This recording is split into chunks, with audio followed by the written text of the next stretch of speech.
Oke guys, kembali lagi di DRW Podcast. Kali ini saya kedatangan tamu nih, tamu istimewa yaitu Dokter Bayu Triasmara. Halo, Halo dokter. Assalamualaikum. Ketemu dengan saya Dr. Wahyu dari DR Skincare. Baru ini nih saya bisa ketemu Mas Irul di acara DRW Podcast. Nah, biasanya teman-teman di kantor ini membahas tentang skincare ya. Tapi kali ini kita mau ngobrol apa nih, Mas Irul? Kita mau ngobrol, jujur ya, saya grogi banget di depan dokter. Kali ini saya ingin membahas yang hits yang sekarang di Viral ya? di YouTube. Apa itu ya? Perawat yang dianiaya ya. Oh iya, perawat yang Di daerah Palembang itu. Palembang ya, di Rumah Sakit Siloam ya. Menurut dokter ini gimana pendapat dokter? Iya. Ya kalau menurut saya sih sebagai seorang tenaga kesehatan ya, karena rekan perawat itu adalah partner kami bekerja di rumah sakit ya tentu sangat menyayangkan. Nah, namun tentu kita juga harus melihat dari berbagai segi ya, dari berbagai faktor kenapa bisa terjadi demikian dan kita sendiri kan belum mengetahui dengan pasti kronologinya. Namun apapun itu bagi saya sendiri tetap apapun alasannya ya, kita tidak bisa membenarkan kekerasan demikian. Nah, kekerasan demikian menurut saya ini harus diusut secara tuntas supaya tidak timbul kembali hal-hal atau permasalahan-permasalahan demikian. Nah, karena teman-teman perawat ini kan bekerja untuk melayani pasien. Ya walaupun kadang-kadang mungkin ada kesalahan gitu ya. Yang beranggapan mungkin pelayanannya kurang baik, kadang-kadang seperti itu ya, atau mungkin kurang sesuai dengan keinginan dari pasien. Tapi ya namanya manusia ya, kita kan kadang mungkin capek, mungkin juga sedang barangkali ada pikiran yang kita sudah nggak tahu, gitu kan. Akan tetapi, tetap jika terjadi hal-hal yang mungkin bagi pasien atau konsumen itu merupakan sesuatu pelayanan yang tidak baik, ya sebaiknya jangan langsung main hakim sendiri seperti itu. Mungkin bisa disampaikan ke customer service atau di kota layanan sarana rumah sakit. Jadi bisa rumah sakit melakukan perbaikan. Kalau yang terjadi di Palembang ini kan udah termasuk tindakan apa ya, kekerasan ya. Nah, apalagi korbannya perawat perempuan. Nah, itu kan kurang elok aja. Orang istilahnya mungkin bertengkar secara mulut aja kurang apa ya kalau kita lihat juga terlalu kasar kayak gitu. Iya, kurang baik ya, apalagi sampai main tangan seperti itu dan main kaki ya. Dan saya lihat di videonya itu setelah ditampar berlutut, ditendang sampai dijambak juga. Nah ini menurut saya sangat menyedihkan lah. Berarti dokter sudah lihat di YouTube ya? Iya, saya sudah melihat dan bahkan saya sempat nulis status juga ya, karena tidak mengomentari itu justru. Saya mengomentari ada semacam TikTok ya, di TikTok yang orang menanggapi bahwa seolah-olah hal tersebut bisa terjadi karena kadang-kadang mungkin perawat melayani tidak baik. Nah, jadi dalam TikTok itu dia menyebutkan sampai ngatain bahwa muka perawat itu tong sampah seperti itu ya. Nah itu saya risih banget sebenarnya. Seolah-olah semua perawat itu seperti itu. Padahal instansi yang namanya rumah sakit, puskesmas atau klinik itu sama aja dengan instansi-instansi yang lain. Ada aja yang mempunyai sifat yang menyenangkan dan tidak menyenangkan. Kita kan tidak bisa mengumpul rata bahwa seolah-olah perawat itu melayani tidak baik semua, gitu kan? Iya.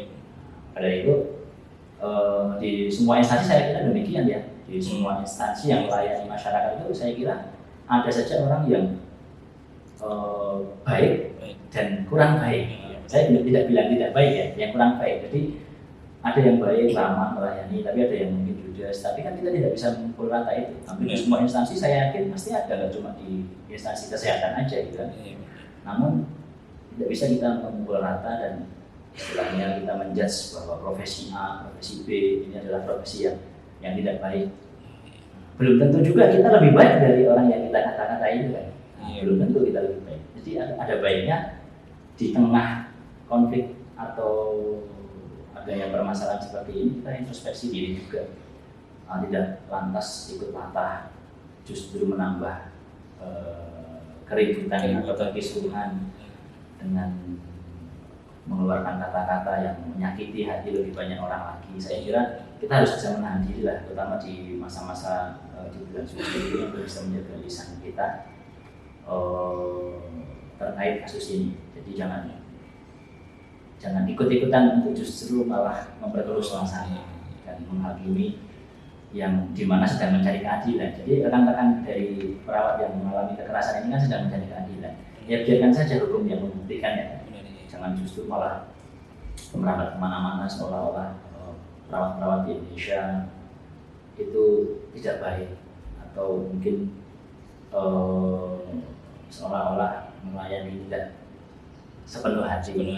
Apalagi yang diberikan di pasien-pasien BPJS ya seperti itu. Ya saya kira sih seperti itu ya. Pasien BPJS, pasien umum itu saya kira pelayanannya sama aja. Saya kira pelayanannya sama aja. Pasti banyak yang bilang enggak juga gitu ya.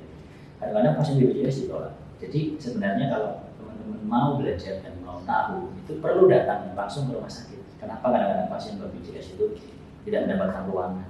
Karena memang ada istilahnya ya kuota gitu ya untuk BPJS kan kerjasama ya, rumah sakit ini kan bekerja sama dengan BPJS, bukan rumah sakit ini serta merta semuanya adalah untuk melayani pasien BPJS dan mereka nantinya kan dibayar oleh BPJS. Nah, pasien ditanggung oleh BPJS dan rumah sakit akan mendapatkan ganti dari BPJS tersebut. Nah, ketika kuotanya nanti misalnya kok ditolak di rumah sakit tersebut A, di rumah sakit B itu, kenapa bisa ditolak? Bukan berarti tidak mau melayani, tapi ya tadi karena memang kuotanya setiap rumah sakit itu berbeda-beda. Kalau memang kuota untuk pasien BPJS-nya sudah tidak ada, ya tidak mungkin kita masukkan. Kalau dipaksa memasukkan, siapa yang akan menanggung biaya pasien tersebut? Tapi kadang-kadang masyarakat tidak mau tahu, tidak mau tahu karena intinya punya BPJS ya harus gratis. Kalau seperti itu semua, ya saya yakin instansi kesehatan ya lama-lama bisa tutup. Seperti itu. Jadi bukan berarti tidak mau melayani karena memang kerjasamanya demikian.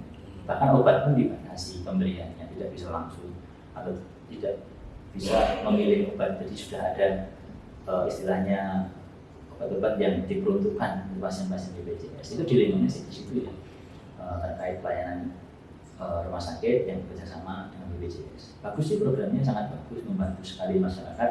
Tapi terkesan jadinya rumah sakit atau tenaga kesehatan ini seolah-olah gitu ya. Kayak ada level-levelnya. Seolah-olah menjolimi gitu ya. Padahal tidak mau demikian sebenarnya. Tapi ya gimana lagi kan memang peraturan kerjasamanya seperti itu. Terus kalau seperti dibeda-bedakan, ya saya kira barangkali ya ini tergantung juga individu. Pasien istri saya pun melahirkan pakai BPJS. Istri saya melahirkan pakai BPJS. Istri dokter lagi hamil. Ya ini lagi hamil kedua kan. Ya besok mau persalinan juga pakai BPJS, orang punya gitu kan. Orang punya fasilitasnya ya kenapa nggak dipakai? Iya benar. Dipakai. Karena ya baik-baik saja sih selama ini pelayanan juga baik-baik saja. Ramah-ramah saja. Ya tergantung ketemunya dengan siapa gitu ya. Iya benar. Ketemunya dengan siapa, misalnya perawat yang mungkin lagi capek banget dan tiba-tiba mungkin nadanya agak tinggi sedikit. Bagi orang sakit memang menyakitkan gitu. Orang sakit itu udah sakit, ya kan? Udah sakit, udah nggak enak badannya. Tiba-tiba mendengar suara sedikit tinggi aja, kadang-kadang dia merasa tersinggung, ya kan? Udah capek banget loh, orang berobat itu capek loh. Udah kesana kesini harus kontrol kesana kesini, capek. Tapi kadang-kadang menerima perlakuan mungkin wajahnya nggak senyum perawatnya atau mungkin nadanya agak tinggi sedikit, kadang-kadang sudah langsung merasa tertidur seolah-olah bagi pasien itu sesuatu yang tambah membuat dirinya sakit. Dan itu wajar. Saya sendiri berusaha untuk mengerti dan tidak bisa disalahkan karena orang sakit itu siapa sih yang mau sakit gitu. Nah, makanya pesan saya memang selalu pada teman-teman kesehatan ya, memang secapek apapun, seberat apapun itu resiko profesi yang sudah kita ambil. Nah, kan resiko profesi yang sudah kita ambil, jadi memang kita dituntut untuk selalu memberikan pelayanan terbaik, murah, senyum, ramah. Kita bekerja di kesehatan ini bukan hanya sekedar untuk mencari penghidupan, penghasilan gitu, tapi kita bekerja di bidang sosial yang memang harus mengedepankan sikap humanis kita, sikap kemanusiaan kita. Sebisa mungkin ya harus ramah, harus istilahnya yang membuat pasien itu merasa comfort gitu ya, nyaman.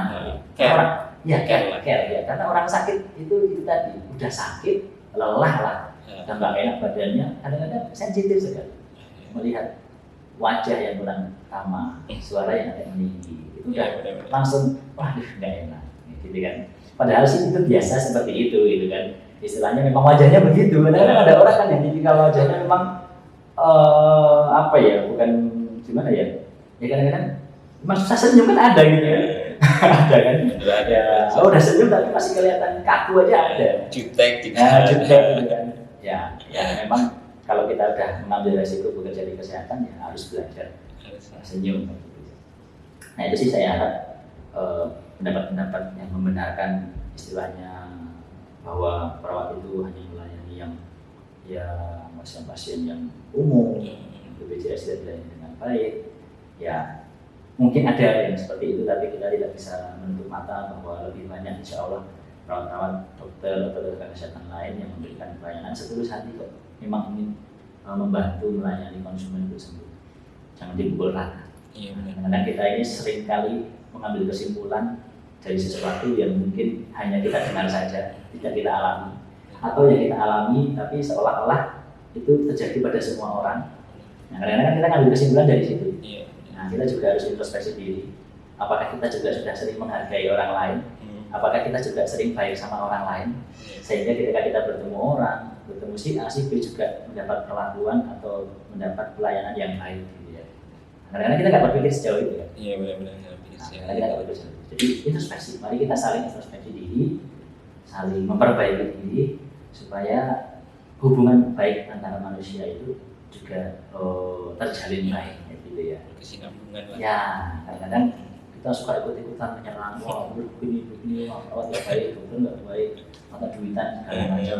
Ya kita harus mengaca diri juga. Kita aja bisa membuli, mengata-ngatai seperti itu. Apakah kita sudah menjadi pribadi yang baik atau belum?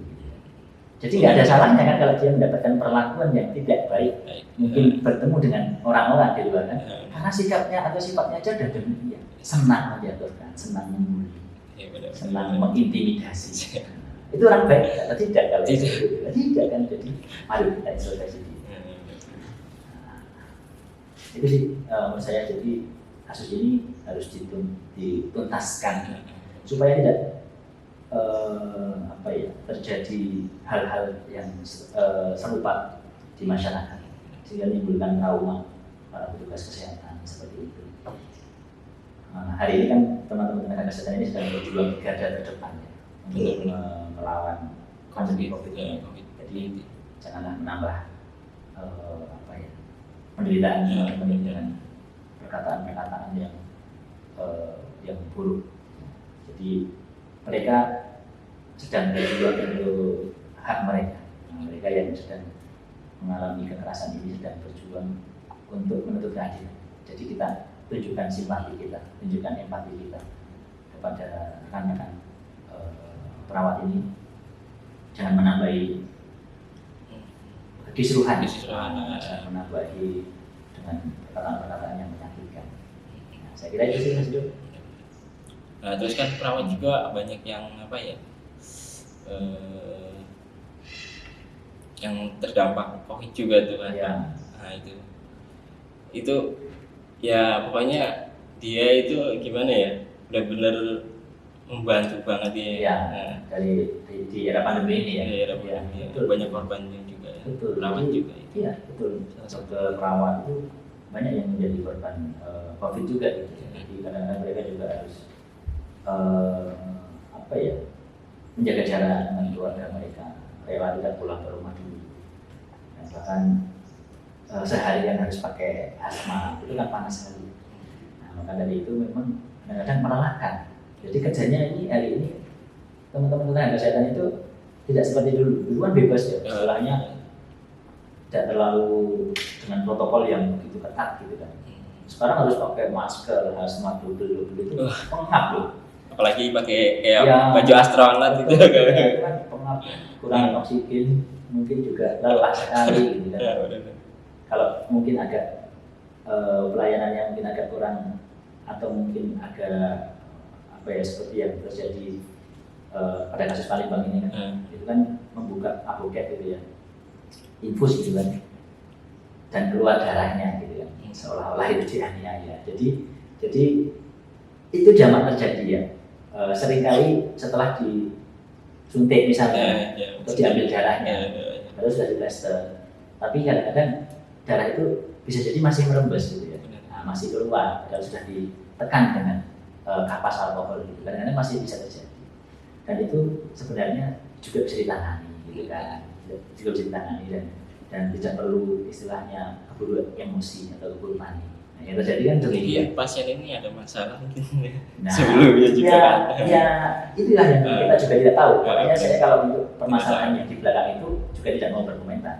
Saya hanya berkomentar tentang yang infonya terjadi gitu ya. Nah, yang terjadi kan infonya itu setelah dilepas, infusnya keluar darahnya, ibunya tidak terima, lapor kepada suaminya tiba-tiba datang, lalu memanggil si perawat, dan perawat sudah setelah ditampar baru disuruh sujud untuk minta maaf, dan sujud ditendang, dijambat.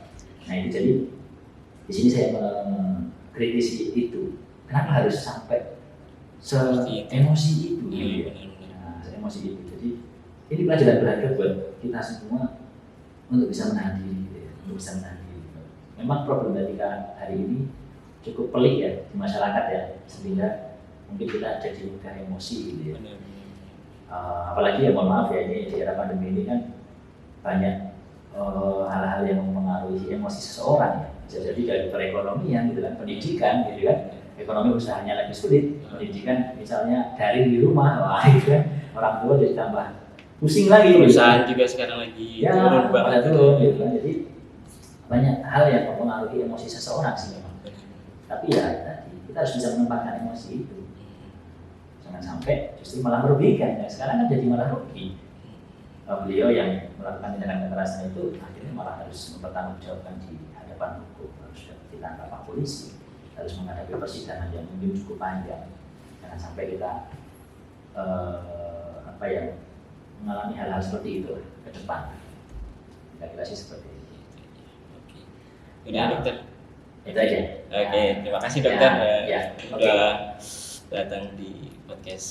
Sama-sama. DRI. Sama-sama. Terima Oke, kasih. mudah-mudahan sedikit informasi mengenai kasus yang terjadi di Siloam Hospital Palembang ini juga bisa menjadi bahan untuk kita semua. Kita juga harus sadar gitu. Ya, untuk berintrospeksi diri, terutama di bulan suci ini. Jadi bukan sekedar sebagai pasien, sebagai tenaga kesehatan, tapi kita sebagai masyarakat awam juga harus melihat sesuatu dari kacamata sudut pandang yang tidak satu sisi saja, gitu ya. Oke lah, satu sisi, di sisi pasien konsumen mungkin tidak dilayani dengan baik, atau mungkin di sisi perawat atau sudah melayani dengan baik, sudah minta maaf, tapi masih dilakukan tindakan pemukulan dan kekerasan. Tapi kita harus melihat ini secara lebih luas, kembali kepada diri kita sendiri. Kita tidak hanya menyoroti kasus itu saja, tapi pertama kita harus bisa memposisikan diri kita, diri kita sebagai seorang konsumen atau pasien. bagaimana supaya jika ingin dilayani dengan baik, ya mungkin mulai sekarang, mulai hari ini juga bisa harus memperlakukan orang, juga harus bisa berkomunikasi dan apa ya istilahnya? Sapa gitu ya. Ya, kita harus juga bisa memperlakukan istilahnya orang lain itu dengan baik juga. Nah, demikian juga dari rekan-rekan tenaga medis yang memang itu pilihan yang kita ambil menjadi seorang tenaga kesehatan. Ya apapun resikonya, ya kita memang dituntut untuk selalu memberikan pelayanan terbaik. Tidak boleh membeda-bedakan pasien, tidak boleh membeda-bedakan status umum atau BPJS. Intinya semua harus bisa dilayani sebaik mungkin. Nah, dan di sisi netizen, nah kita ini kan sudah dapat predikat netizen tidak sopan se-Asia Tenggara gitu ya. Nah, dan sering mempermalukan diri karena mengomentari juga disabilitas gitu ya. Nah, jadi kita harus bisa menahan diri juga nih sebagai netizen, menahan jari lah gitu ya. Untuk tidak berkomentar-komentar yang menyakiti orang lain juga.